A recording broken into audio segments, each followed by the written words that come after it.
आमच्या सोबत गुणरत्न सदावर्ते आहे। तुमचं काय म्हणणं आहे ते दोन्ही याचिकामध्ये?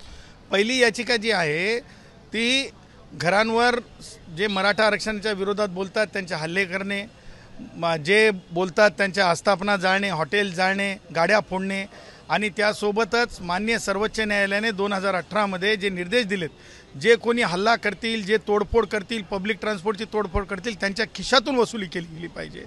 आणि कायदा जोपर्यंत अस्तित्वात येत नाही तोपर्यंत सर्वोच्च न्यायालयाच्या त्या निकालाचाच आधार घेतला पाहिजे, हे स्पष्ट आहे।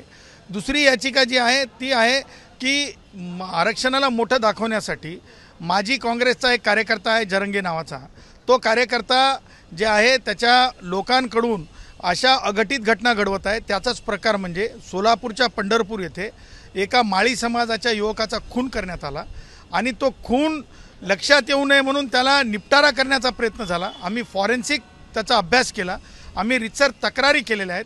नुसत्या तक्रारी केल्या नाहीत तर CRPC 154(3) खाली वरिष्ठ पोलीस अधिकाऱ्यांनाही भेटलोत, परंतु झालंय असं की सरकार स्वतः दोन खेम्यात वाटल्या गेले। पोलिसांचं मनोदय खाली गेलेलं आहे, मॉरल खाली गेलेलं आहे। पोलिसांवर हल्ले झाले तरी गुन्हे मागे घ्या असं लाईव्ह बोललं जातंय।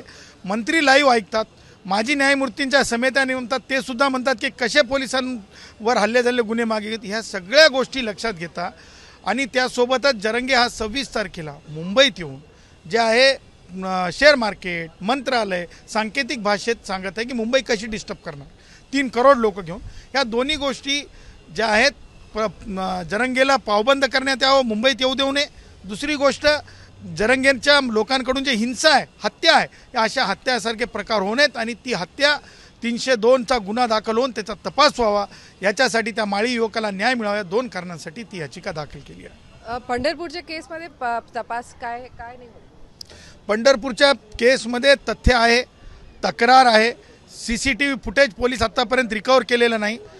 पोलिसांनी आत्तापर्यंत फॉरेन्सिकच्या दृष्टीनं पाहिलं सुद्धा नाही, कारण मृतक हा दोन्ही पायानं अपंग आहे। 3 फुटावर माणसाला फाशी बसू शकत नाही, फाशी कधी उलटी बसू शकत नाही, मारून टाकून गळ्यात लटकवलेला आहे, हे सगळं दिसतं आहे।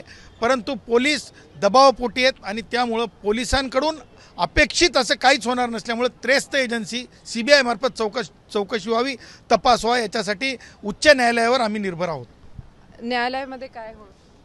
माननीय उच्च न्यायालयाने आज प्रकरणाचं गांभीर्य लक्षात घेता आज स्पष्टपणे सांगितलं की CCTV फुटेजचा मुद्दा गंभीर आहे, मुंबईचा पीसचा मुद्दा गंभीर आहे आणि म्हणून उच्च न्यायालयाने थोडंसं ऐकलं आणि या मॅटरचं गांभीर्य लक्षात घेऊन जरंगे 26ला येणार आहे तर मॅटर 22ला ठेवलेलं आहे।